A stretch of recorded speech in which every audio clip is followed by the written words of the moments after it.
Сегодня расскажу про трейлинг стоп. Это заветная тайна секретного Грааля. Это следящий стоп, или еще говорят ratchet стоп, храповик, по-русски ratchet — это храповик.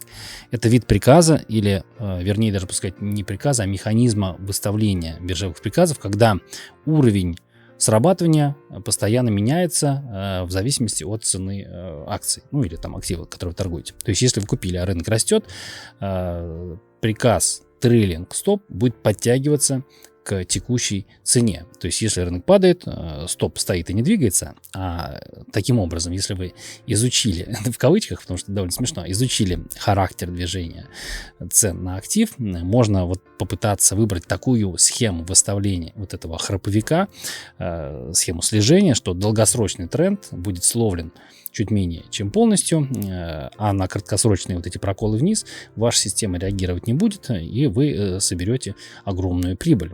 Надо всего лишь, чтобы рынок падал каждый раз чуть меньше, чем вот это ваше слежение.